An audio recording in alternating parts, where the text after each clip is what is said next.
Hello everyone, this is Raminder on the YouTube channel Raminder maths hub. आज हम करेंगे exercise number 3.5 question 1 part 3 and 4। The question 1 is which of the following pairs of linear equations has unique solution, no solution or infinitely many solutions? In case there is a unique solution, find it by using cross multiplication method. यहाँ पे दो parts हैं इस question में। First part is कि ये जो pair of linear equations हैं इनका सॉल्यूशन कैसा है, यूनिक है या फिर नहीं है सॉल्यूशन, या फिर बहुत सारे सॉल्यूशंस हैं। अगर यूनिक सॉल्यूशन आता है तो हमें उसे फाइंड आउट करना है by using cross multiplication method. So इस केस में ये जो हमने ये कॉन्सेप्ट है unique solution, no solution and infinitely many solutions, ये 3.2 एक्सरसाइज में किया था। उसमें सेकंड, थर्ड, फोर्थ, फिफ्थ सब क्वेश्चंस में हमने इस कॉन्सेप्ट को यूज़ किया था। तो वो मैं आपको रिकॉल करा देती हूँ फिर से। एक फ्लो चार्ट बना था वहाँ पे हमारा, दैट इज़ ऐसे वाला फ्लो चार्ट बनवाया था मैंने। आपको इक्वेशंस गिवन होती हैं दो, जैसे यहाँ पे a1x plus b1y plus c1 is equal to 0 and second is a2x plus b2y plus c2 is equal to 0। तो यहाँ पे पेयर ऑफ लीनियर इक्वेशंस के दो तरह के सॉल्यूशंस आते थे, कंसिस्टेंट एंड इनकंसिस्टेंट। कंसिस्टेंट में यूनिक और इनफाइनाइट दो तरह के सॉल्यूशंस थे। यूनिक सॉल्यूशन कब आता था? जब लाइंस इंटरसेक्टिंग थी, मींस जब रेशोज हमारी a1/a2 not equal to b1/b2 बनती थी, तब आता था यूनिक सॉल्यूशन। और इनफाइनाइट सॉल्यूशंस कब आते थे? जब कोइंसिडेंट लाइंस बनती थी, मींस जब ये तीनों रेशोज जो हैं a1, a2, b1/b2 and c1/c2, ये तीनों रेशोज आपस में इक्वल आते थे। और नो सॉल्यूशन कब आता था? पैरेलल लाइंस के केस में, जब हमारी फर्स्ट टू रेशोज इक्वल थी लेकिन लास्ट वाली जो है वो नहीं इक्वल थी। तो यूनिक सॉल्यूशन सिर्फ एक केस में आता है, जब हमारी first two ratios are not equal. So हमें ये रेशोज फाइंड आउट करनी है, वहाँ से हमें पता चलेगा कि हमारा जो सॉल्यूशन है वो यूनिक होगा कि नहीं होगा। Fine, so start with the third part now. This is equations are 3x minus 5y is equal to 20 and 6x minus 10y is equal to 40. So first of all सारी terms को हमें एक side पे shift करना होगा, general form बनानी होगी। 3x minus 5y plus का 20 है इधर, ये इधर आके ये माइनस का 20 हो जाएगा, इधर हमारा बचा 0 ओनली। तो ये बन गई जनरल फॉर्म फर्स्ट इक्वेशन की। सेकेंड की भी बनाएंगे, 6x माइनस 10y प्लस का 40 है, इधर आके ये माइनस का 40 बन गया, इज इक्वल टू 0 बच गया यहाँ पे। फाइन, सो ये दोनों इक्वेशंस हमारी जनरल फॉर्म में आ गई हैं। अब क्या करेंगे? a1, a2 वगैरह वो सब कुछ लिखेंगे। a1 इज फर्स्ट इक्वेशन, उसका x coefficient that is 3, b1 is y coefficient that is -5, minus को नहीं भूलना है, and c1 is constant of the first equation that is -20, and then a2 that is second equation का x coefficient 6, b2 is y coefficient -10, C2 is constant that is minus of 40. Then a1/a2 ratio find out करेंगे, 3/6 cutting करके 3 1 ज़ा 3, 3 2 ज़ा 6 that is 1/2। तो हमारा a1/a2 कितना बन गया? a1/a2 is equal to 1/2। Fine, अब b1/b2 दैट इज़ -5/-10। तो -5/-10 माइनस माइनस कैंसल्ड आउट, 5 1 ज़ा 5, 5 2 ज़ा 10। तो ये भी हमारा b1/b2 भी कितना बन गया? 1/2। फाइन, अब c1/c2 की बारी आएगी। c1/c2 इज -20/-40, ऐसा ही था, -20/-40। माइनस माइनस फिर से कट गए, 0 के साथ 0 कैंसिल हुई, 2 1 ज़ा 2, 2 2 ज़ा 4। तो ये हमारा बच गया। यहाँ पे हमारा फिर से c1/c2 कितना बन रहा है? 1/2। तो तीनों रेशोज ही हमें क्लियरली यहाँ पे इक्वल नज़र आ रही हैं। Therefore a1/a2 is equal to b1/b2 is equal to c1/c2। ये तीनों रेशोज जो हैं ये इक्वल हैं। It means the given pair of linear equations are have many solutions, infinitely many solutions हैं। Therefore given equations has infinitely many solutions। तो अगर infinitely many solutions हैं तो हमें फाइंड नहीं करने हैं, सिर्फ यूनिक सॉल्यूशन के केस में हमें सॉल्यूशन फाइंड आउट करना है। जब हमारी फर्स्ट टू रेशोज इक्वल नहीं आएगी तब हमें सॉल्यूशन फाइंड आउट करना है क्रॉस मल्टीप्लिकेशन मेथड के साथ। सो यहाँ पे हमारा ये जो क्वेश्चन है ये ओवर होता है। इनफाइनाइटली मैनी सॉल्यूशंस हैं, तो क्रॉस मल्टीप्लिकेशन मेथड के साथ इसको सॉल्व नहीं करेंगे, इसके बहुत सारे सॉल्यूशंस बनते हैं, ठीक है। वैसे देन हम मूव करते हैं हमारे फोर्थ पार्ट की तरफ। उसकी इक्वेशंस हैं x minus 3y is equal minus 7 is equal to 0 and 3x minus 3y minus 15 is equal to 0। So already ये सारा जनरल फॉर्म में अरेंज्ड है। सो हम यहाँ पे हेयर a1 a2 ये सब कुछ लिखेंगे। Here a1 is first equations x coefficient that is 1 and b1 is y coefficient minus 3, c1 is constant that is minus 7, a2 is second equation की तरफ चलते हैं, इसका x coefficient that is 3, then b2 is y coefficient that is minus 3 and c2 is minus of 15 constant, ठीक है। अब क्या होगा, कंपैरिजन करेंगे रेशोज़ का, रेशोज़ निकालनी होगी। a1 upon a2 is 1/3, then b1 upon b2 is minus 3 upon minus 3, cutting हो गई, माइनस के साथ माइनस कैंसिल, 3 के साथ 3 कैंसिल, तो ये बन गया 1।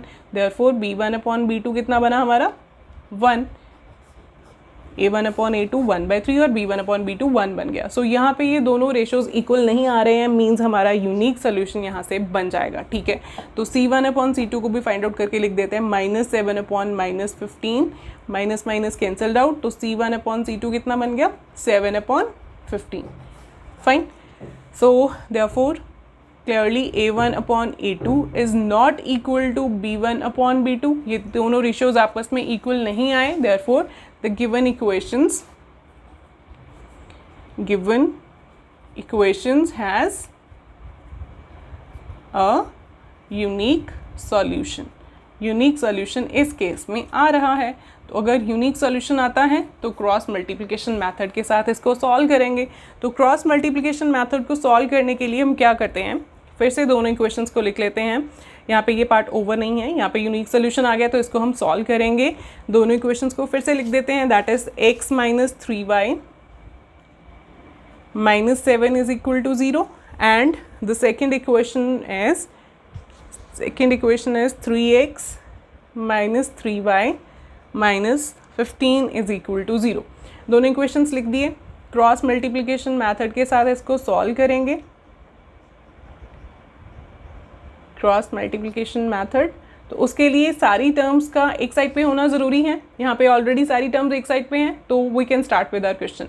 यहाँ पे आपको याद है मैंने यहाँ पे लिखवाया था सेकंड पार्ट जो करवाया था इस एक्सरसाइज का, फर्स्ट क्वेश्चन का, तो यहाँ पे मैंने लिखा था 1 2 एंड 3, नज़र आ रहा है आपको 1 2 एंड 3, ये लिख दिया। अब यहाँ पे मैंने एक नंबर आपको याद रखने के लिए बोला था, that is 2 3 and 1 2, that is 2312 और 2 3 1 2, जैसे मर्जी आपको जैसे याद रहता है वैसे याद रख सकते हैं, हिंदी में चाहे इंग्लिश में, ठीक है। 2312 और 2 3 1 2। अब क्या होगा, 2 के नीचे हम यहाँ पे एक लाइन ड्रॉ कर देते हैं। 2 के नीचे हम नंबर्स लिखेंगे जहाँ पे हमने 2 मार्क किया, उस वेरिएबल्स के दोनों कोफिशिएंट्स, दैट इज -3 एंड -3, यहाँ पे लिख दिए -3 -3, क्लियर। अब 3 के नीचे जो दोनों नंबर्स हैं साइंस के अलॉन्ग लिखेंगे हम, -7 एंड -15। अब 1 के नीचे x है, 1 के नीचे है x वेरिएबल, उसके कोफिशिएंट्स हैं 1 एंड 3, तो 1 एंड 3 लिख दिए। और 2 वही जो हमने स्टार्टिंग में 2 लिखा था, दैट इज -3 एंड -3, क्लियर। अब क्या होगा, ये 2 से ही स्टार्ट हुआ और 2 पे ही ओवर हो गया हमारा। अब क्या होगा, यहाँ पे हम लिखेंगे x upon is equal to y upon is equal to 1 upon, clear. यहाँ पे वही वेरिएबल्स लिखने हैं जो इक्वेशन में है। अगर यहाँ पे uv होता तो यहाँ पे हम uv लिखते, st होता तो st लिख दे, तो जो भी वेरिएबल है यहाँ पे हमें वही राइट करना है यहाँ पे, ठीक है। सो अब x के नीचे क्या होगा, यहाँ से स्टार्ट करेंगे, -3 इंटू -15 लिख दिया, फिर -3 इंटू -7, क्लियर। अब y के नीचे -7 इंटू -3 माइनस खुद लगाते हैं और -15 इंटू 1, क्लियर। फिर 1 के नीचे 1 इंटू -3 ब्रैकेट में -3 इंटू -3, क्लियर। ये हो गया। अब इनको सॉल्व कर लेंगे, इजी। यहाँ से स्टार्ट करते हैं, 3 इंटू -15 यहाँ पे लिख दिया, माइनस, फिर -3 इंटू -7 ये लिख दिया, x के नीचे आएगा, देन y के नीचे -7 इंटू 3 दैट इज़ यहाँ पे लिख दिया, फिर माइनस लगाया, फिर -15 इंटू 1, फिर से 1 के नीचे क्या लिखेंगे, 1 इंटू -3 और अपना माइनस लगा के 3 इंटू -3, क्लियर। अब इसको सॉल्व कर लेते हैं। x upon minus minus is plus, like science जो है ये मल्टीप्लाई होकर क्या देते हैं, प्लस। ठीक है, लाइक साइंस मल्टीप्लाई होकर प्लस देते हैं, तो minus minus is plus, 3 into 15 is 45। Clear.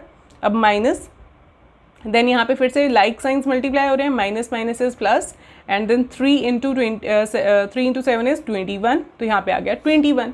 Clear. Like signs multiply होकर प्लस देते हैं, जैसे plus into plus is again plus, and minus into minus is again plus, और जो लाइक अनलाइक साइंस हैं वो मल्टीप्लाई होकर माइनस देते हैं। Clear. Plus into minus is minus, and minus into plus is again minus. अब y के नीचे क्या होगा, minus into plus, unlike signs multiply हो रहे हैं तो माइनस में आंसर देंगे, then 7 into 3 is 21, then minus ये वाला, और यहाँ पे माइनस फिर से minus plus minus, so minus लिख दिया, 15 इंटू 1 इज 15। क्लियर। ब्रैकेट में लिखा क्योंकि बाहर भी एक माइनस है, इज इक्वल टू 1 अपॉन, यहाँ पे ये 1 है, 1 upon 1 into minus 3 is minus 3, then minus 3 into 3 is 9, और साथ में माइनस क्योंकि प्लस माइनस इज माइनस, इसको भी ब्रैकेट में रख दिया क्योंकि बाहर एक माइनस है। अब इनको सॉल्व करेंगे। फाइन, सॉल्व देखिए, x upon 45 minus 21, plus minus is minus, तो 45 में से 21 माइनस हुआ तो ये बचा 24। क्लियर।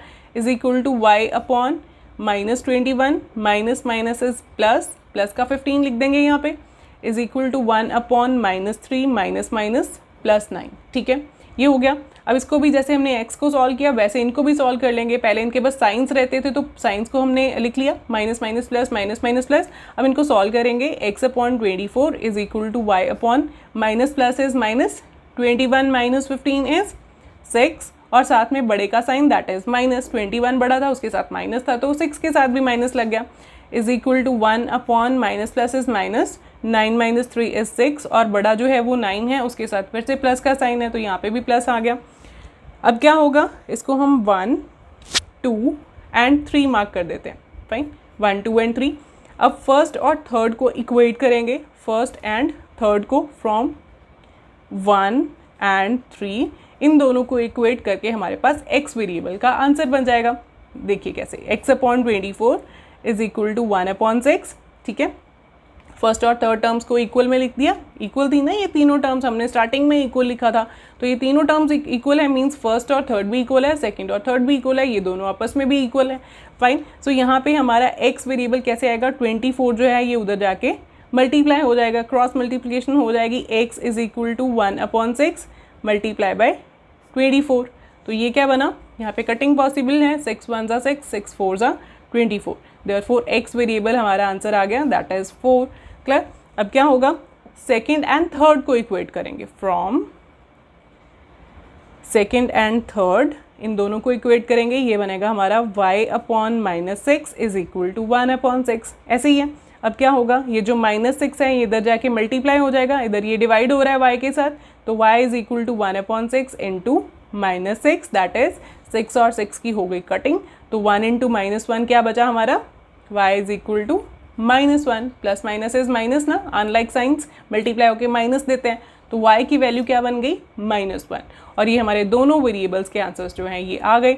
और इसके साथ ये जो पार्ट है 4 नंबर फर्स्ट क्वेश्चन का ये ओवर होता है। अगर आपको कुछ डाउट्स हैं तो प्लीज़ कमेंट सेक्शन में लिख दीजिए, और साथ मेरे चैनल को लाइक और सब्सक्राइब कर लीजिए। Thank you so much students.